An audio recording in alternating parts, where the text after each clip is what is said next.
నేను స్టేట్ కోఆర్డినేటర్గా మీ నారాయణఖేడ్కి రావడం అనేది జరిగింది. అదేవిధంగా మీ మండల్ కూడా కల్లేరు మండల్లో పత్తేపూర్ గ్రామాన్ని కూడా ఇంతకుముందు బీబీపేట చేసినాం. ఇప్పుడు మీ గ్రామానికి రావడం అనేది జరిగింది. దీని ముఖ్య ఉద్దేశం ఏంటంటే మీ చేతుల్లో ఉన్నటువంటి రాజ్యాంగం కోసం, మన అంబేద్కర్ గారి కోసం, మన గాంధీ గారి కోసము, మన గాంధీ గారు స్వతంత్రం రాకముందుకు మనకు ఏ విధంగా కొట్లాడి స్వతంత్రం తీసుకొచ్చిండ్రో అదేవిధంగా గాంధీ గారు మన కాంగ్రెస్ పార్టీకి 100 సంవత్సరాల క్రితం ఒక ప్రెసిడెంట్గా ఉన్నారు. మన అందరికీ కాంగ్రెస్ పార్టీకి పైన సోనియమ్మ, ఇంద్రమ్మ వాళ్ళు ఉన్నారు కదా. అట్లా గాంధీ గారు కూడా మనకు నేషనల్ ప్రెసిడెంట్గా మనకు పనిచేసింది. కాంగ్రెస్ పార్టీకి, భారతదేశానికి ప్రెసిడెంట్గా. అంటే ఆయన కూడా కాంగ్రెస్ పార్టీకి ప్రెసిడెంట్గా చేసినట్టే అతను కూడా మన మనిషి కాబట్టి స్వతంత్రం రాకముందుకే కూడా మనకు పనిచేసిండు. 100 సంవత్సరాలు అయినందుకు కానుకగా మనం అందరము ప్రతి ఊరికి ఇప్పటికి 100 సంవత్సరాల క్రితం మనకు పనిచేసిండ్రు, మనకు స్వతంత్రాన్ని తీసుకొచ్చినటువంటి మహనీయులు అనే ఉద్దేశంతో మనం ఈ కార్యక్రమం తీసుకోవడం జరిగింది. అదేవిధంగా జై భీమ్ అనేది కూడా మన అంబేద్కర్ గారి కోసము ఒక ప్రోగ్రాం, దీంట్లో భాగంగానే జై సంవిధాన్ అనేది కూడా తీసుకురావడం జరిగింది. అంబేద్కర్ గారు మనకు రాజ్యాంగాన్ని రాసినటువంటి వ్యక్తి, పెద్దలు. అతను ఇచ్చిండు కాబట్టి ఈరోజు మనం అందరం సమానంగా భిన్నత్వంలో ఏకత్వం లాగా కులము, మతము, భేదము, ఆడ మొగ అనేది లేకుండా ఇప్పుడు ఏమైంది, నేను ఆడ మనిషినే కావచ్చు, వీళ్ళందరూ ఉన్నారా లేదా, మీరున్నారు, మీ వెనకాల ఉన్నారు. అంటే లింగ భేదాలు ఎవరికి ఉండొద్దు. అంటే మన అందరం అక్కజెల్లెలమా, అన్నదమ్ములమా, ఒక స్వభావంతో మనం ముందుకెళ్తేనే, అందరం కలిసి ఉంటేనే మంచిగా ఉంటుంది, మన భారతదేశము నిమ్మలంగా ఉంటుంది అనేది కాంగ్రెస్ పార్టీ యొక్క సిద్ధాంతం. కాబట్టి ఇలా క్రిస్టియన్ ఉంటారు, ముస్లింలు ఉంటారు, హిందువులు ఉంటారు, ఇసాయిలు ఉంటారు, వాళ్ళు మొత్తం అందరు కలిపినాకనే మనం అందరము ఒక కుటుంబం లాగా భారతదేశంలో మనందరం ఏర్పడ్డాం. ఇప్పుడు మీ ఊర్లో ఏంది, అందరం ఉన్నాం, అన్ని కులాలలో ఉన్నాం, అందరం కలిసే ఉంటున్నాం. ఒకప్పుడు భేదాలు ఉండేది, అది మన రాజ్యాంగం రాకముందుకు భేదాలు ఉండేది.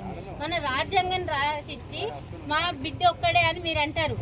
ఈరోజు అంబేద్కర్ రాసిన బుక్కి హిందూ, క్రిస్టియన్, ముస్లిం అనే తేడా లేకుండా అందరూ ఒక భగవద్గీత అంటేనేమో మన హిందువులను చదువుతారు, ఖురాన్ ముస్లిం చదువుతారు, బైబిల్ చర్చికి వెళ్ళే వాళ్ళు చదువుతారు. అట్లా కాకుండా ఒకే ఒక్కదాన్ని మనం చదివేదాన్ని సంవిధానం.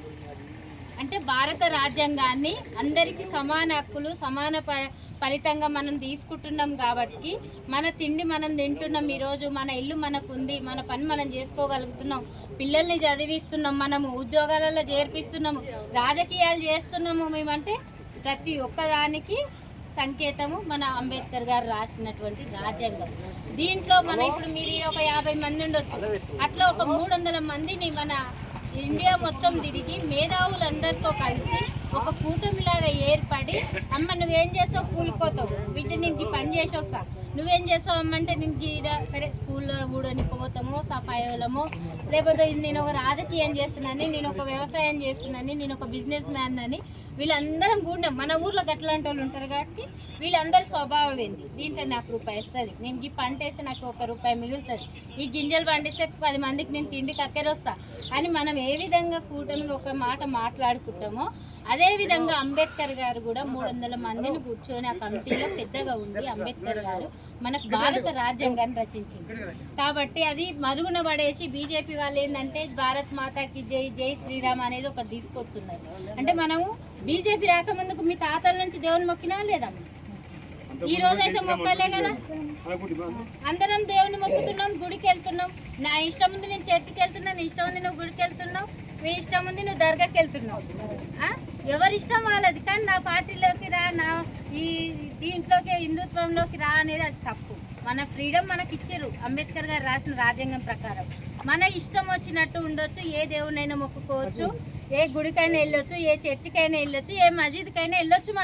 మనకు ఆ ఫ్రీడమ్ ఉంది కాబట్టే మనం వెళ్ళగలుగుతున్నాం. అది మనకు మరుగున పడేసి మనకు సెంట్రల్ మినిస్టర్ ఒక ఆయన అంబేద్కర్ గారిని అవమానించినట్టు మాట్లాడేది. జై భీమ్, జై భీమ్ అంటారు చాలామంది. జై భీమ్, జై భీమ్ అంటే ఏం పుణ్యం వస్తుంది, మీరు గుడికి పోయి దేవుని మొక్కురి పుణ్యం వస్తుందని మాట్లాడిండు. అంటే చర్చికి పోయితే ఆమె గుడికి వస్తుందా, రారు. మీ కాంగ్రెస్ పార్టీ ఏం చెప్తుందంటే కులాలు లేవు, మనకు మతాలు లేవు, ఆడ మొగ అనేది భేదం లేదు, అంతస్తులు కూలీలు అనేది తేడా ఉండదు. మనకు అందరము ఈ చెట్టు కింద అయితే ఇప్పుడు ఏ విధంగా నిలబడ్డామో అందరికీ భూమాతకు సమానమే. ఏ రోజైనా మనం అందరం అల్లకోతలమే. కాబట్టి అదేవిధంగా కాంగ్రెస్ పార్టీ అందరిని ఒక దగ్గరికి చేర్చుకొని అందరూ నా బిడ్డలు, హిందువు కానీ ముస్లిం కానీ క్రిస్టియన్ కానీ ఎవరైనా మన బిడ్డలే అనే ఉద్దేశంతో ఈ concept national president Mallikarjuna Kharge గారు, అదేవిధంగా మన రాహుల్ గాంధీ గారు, సోనియా గాంధీ గారు, మన పిసిసి గారు మహేష్ కుమార్ గౌడ్ గారు, అదేవిధంగా మన సీఎం గారు రేవంత్ రెడ్డి అన్న గారు కూడా ఈ పార్టిసిపేట్ చేసి ప్రతి ఊరికి ప్రతి గడపకు వెళ్ళాలన్న ఉద్దేశంతో ఈ ప్రోగ్రాం తీసుకున్నారు.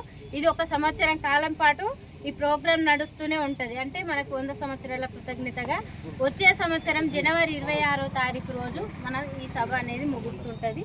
కాబట్టి మీరందరూ ఈ భేదాలు తేవద్దు. వీడికి వచ్చి నేను ఇద్దరికి చెప్పిన ఈ 100 మందిలో ఒక్కరు మారినా మంచిదే కదా. కొంతమంది పక్కకి ఎడుతోళ్ళు అరే ఆ రోజు ఆడ విన్నాం ఒకసారి కాదని ఒకసారి మనకు మనసులో గుర్తొస్తుంది.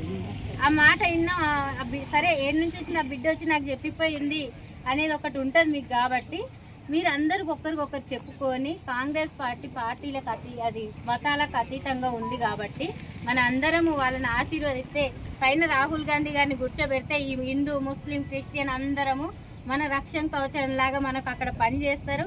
వాళ్ళ ఆధ్వర్యంలో మనం ఇళ్ళల్లో ఇంత తిని మళ్ళీ మనకు కట్టుకోవడం లేని వాళ్ళకి ఇప్పుడు ఇండ్లు ఏ విధంగా ఇస్తున్నారు, మళ్ళీ ఇండ్లు వస్తున్నాయి. మీకు మీ ఎమ్మెల్యే గారు ప్రోగ్రామ్స్ పెడుతున్నారు, ఎంపీ గారు ప్రోగ్రామ్స్ అనేది పెడుతున్నారు. కాబట్టి వాళ్ళ ఆధ్వర్యంలో మీకు కావాల్సిన ఇండ్లు, రోడ్లు, బియ్యం పంపిణీ కూడా చేయడం అనేది జరుగుతుంది.